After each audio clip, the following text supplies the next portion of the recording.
Hey everyone, welcome back to Dan's Chess Lounge. So tomorrow starts the Tata Steel Chess Tournament 2019, and I wanted to go ahead and briefly discuss some of the players that's in it. Of course, you have Magnus Carlsen, world number one, just coming off of his uh, championship battle with Fabiano Caruana, where he defended his throne. Shaq Mommy, he's an excellent player that's kind of underrated a little bit. It's people kind of sleep on Shaq Mommy, but he's could be the next world champion, honestly. But we'll see what happens though. Ding Loren, he's just was on some type of incredible streak where he was unbeaten. He hadn't lost a game and I can't even remember the number, but I think it was hundreds of games without him going without a loss. So, not saying that he won every game. I mean, some of them were draws, but he didn't lose a game in some incredible number. I think it might have been like all of 2018. It was ridiculous. You can never count out Vladimir Kramnik. MVL, Maxime Lagrave, said that Kramnik understands chess better than anyone else in the world. So, you can never count out a former world champion like Kramnik. Same thing with Anand. And then you have Nepo, Rajabal, Duda. So you have some up and comers in here as well. So it's a pretty good mixed field. Not everyone is on the same level as Carlsen and Kramnik, but I see Samuel Shanklin's in here. He's representing the USA. He's the USA chess champion right now, so that's good for Sam. He's going to get some good tournament experience against these top level players now, so that's good for him. And so yeah, I was looking to see. Of course, for me, the main attraction is Anish Giri versus Magnus Carlsen because they have this beef going on with each other, and that's all the drama right there.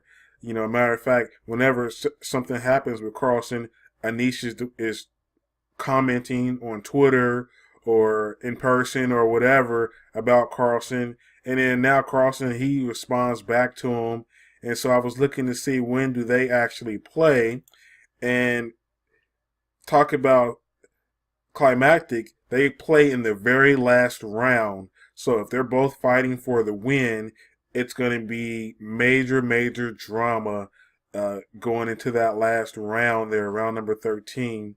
So I'm really excited to see those two square off and do battle.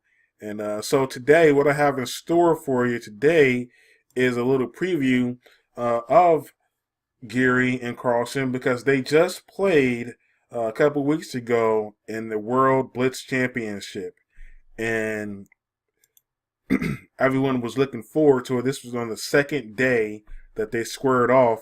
It was the first round of the day, and people were just wondering, how they were going to, respond to each other. If it was going to be polite, respectful, if they were going to laugh, and it turned out being a really I would probably say it was a one-sided game, but it was interesting to see. I don't know if one person can really talk smack against the other after this game, but let's go ahead and go over the game and so you guys can see what transpired on the chessboard here. Magnus is white, Gary is black, and one of the things that Magnus always um, talks about Gary, about one of the slams or digs that he has for Gary. He says that, you do too much talking and not enough actually winning. And that's what he stands by. And I can kind of get down with that, because Gary's always ready to tweet something on Twitter. And Carlsen is like, hey, man, see me on the chessboard, though. So it's an English. Carlsen played C4, excuse me, and Gary responded with E5 here, and that's the most aggressive way to respond to the English. If someone doesn't open up with a central pawn, then you should go ahead and grab the center yourself, and that's what he does with E5. And Carlsen plays knight C3, knight F6, knight f3, knight c6. Now you have here, this is like a 4 knights variation, or some people call it the 4 knights system of the English. Now normally here, the number one move is g3, and bishop fianchettos to g2, the white castle short, white king castle short, and you have your typical English style game. But Carlsen did not want to play in this manner here, so he opted for e4 instead. And it could still transpose that way. This would actually transpose into like a Botvinnik system of the English if he goes ahead and fianchettos now. But he plays e4 here, and Giri responds with bishop c5. Just going back here one move, the biggest disadvantage to playing e4 is that a lot of players do not like the weakness that's created here on d4. It's a big hole here that black could always jump into whenever he wants here. So that's the biggest disadvantage to playing these Botvinnik systems. Giri responds with bishop c5, and that's going right at the soft f2 square. Even if the knight could jump down to g4 at some point, then you would have your bishop and knight pointing at this soft f2 square. That was another disadvantage of the e4 move. But Magnus, he plays the fork trick, and I'm sure that you guys have seen the fork trick before. So he grabs the pawn here on e5. Giri responds back, captures the knight, and then he forks the two pieces with d4. So he's going to get his material back here. Giri goes to b4. Magnus grabs his material back, and you have knight takes e4. At this point here, the material balance has been restored. But the bad thing for Carlsen is that his pawn structure has been destroyed. Queen f3. This here, he gets the queen out, and he's guarding in case black plays knight or bishop captures on c3, which is what happens. Knight captures knight, pawn captures, and the bishop retreats. Now, if you look at the position here, Magnus Carlsen's position is a very dynamic position. He has 1, 2, 3, 4 pawn islands, and this one here is hanging. This e pawn is hanging as well. So his position is very, very dynamic, whereas if you look at Giri's position, look at his pawn structure. I mean, they're all still on their original rank there. So it's a battle of static versus dynamic at this point here. Not saying one side is better or worse off. It's just you have to realize what type of structure you have and then put your pieces in the best possible squares where they can perform the best. So Magnus plays queen g3, and this is actually a little tricky move here because it's eyeing the g7 square here. So Giri can't really castle right now, because if he does castle, then you have bishop h6, threatening checkmate, and then he wins the exchange. So going back, this queen g3 move here is very, very sneaky. It forces Giri to play g6. Then the bishop goes into h6 anyway. So now, where is Giri's king gonna go? He's looking underdeveloped and without king safety. A good safe place for his king. He doesn't want to keep it in the center. Bishop e2, bishop e6. So the players are developing the rest of their pieces. Magnus plays rook d1, which is x-raying the queen. Queen d7, e takes d, c takes d, castles and castles. So now the players are out of the opening phase. Both of them have developed all of their pieces and they've castled. With that said, Gire's king has queenside castled, but is it really safe? Look at the open lines that Magnus Carlsen has here. He's got the semi-open B file. He's got the semi-open D file.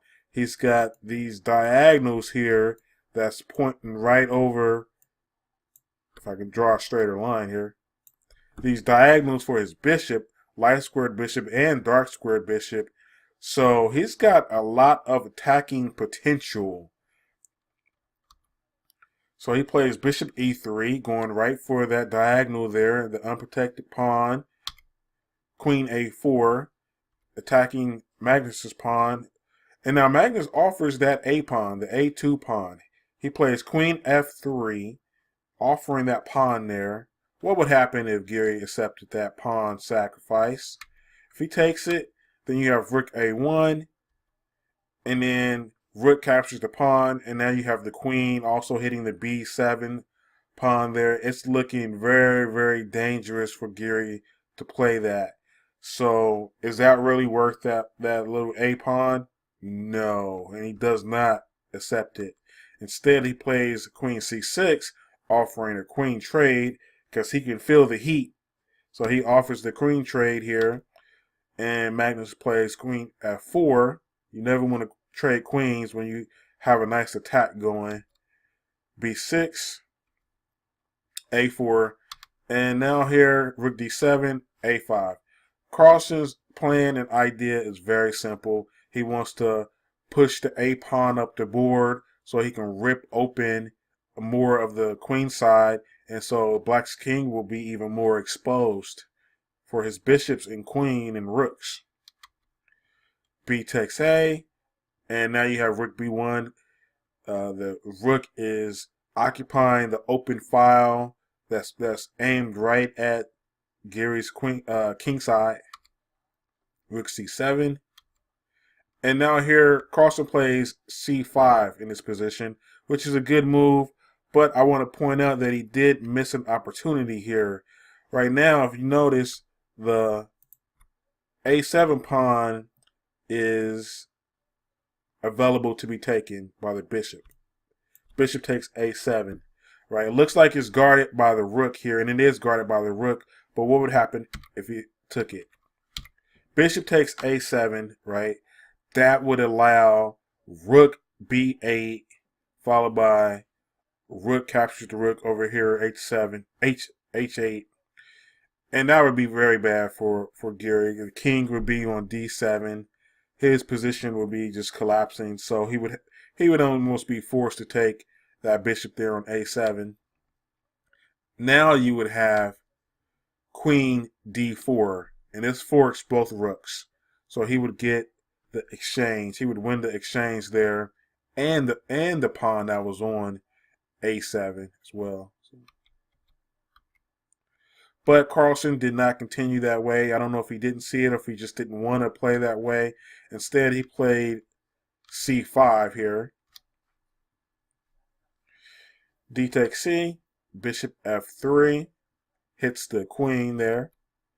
Queen moves over, and now queen e4. Queen e4 is a very strong move here because, again, it's threatening queen a8 here, which would also allow white to win the rook there on h8. So that's a very strong move here. So Giri plays rook d8.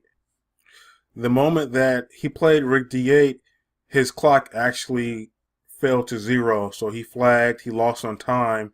Carlsen pointed out that his flag had failed or fallen. Giri's position was totally lost though at this point. Like if we go a little bit deeper and see what Carlsen would have played anyway, it's almost certain he would have played rook b8 here, check. The king can only go to, well, the king has two choices here. If he plays king d7, then you have queen a4, check, rook blocks, bishop gets the exchange there, bishop captures the rook, queen captures, rook b7 check, and then you would have, if the king goes to e8, it just gives up the queen. So then that's over. And then if the king goes to d6, you would have bishop check, followed by rook d1 checkmate. And then going back here, once rook b8 was played, check, if he would have played king takes rook, now you have this beautiful queen a8 checkmate. So Giri's position was totally lost at this point anyway when he played the rook d8 move. So that's it for that one. And that's a good primer, a good preview for what's going to come at the Tata Steel. You should expect some better play from Giri, though, because, again, this was a Blitz tournament here. So Giri's going to have more time to think and calculate and play some better moves. But at the end of the day, this is going to be more bragging rights for Carlsen. Giri can't talk as much trash and as much stuff on Twitter. And after this game here, Magnus Carlsen told Norwegian TV that some people have fantasies about waking up in the morning, how they want to wake up. And this is how he fantasizes waking up in the morning, by beating Anish Giri. So this is definitely a dig towards Giri and more bragging rights. And it's good. I like the animosity, though, between the two players. It makes it good for us spectators. As long as everything stays, non-violent, it's all good to me. So, okay, guys, I'm going to try to bring you some games from the Tata Steel. So stay tuned for more and keep following. Follow me on Instagram, Twitter, Facebook, and I'll see you guys next time.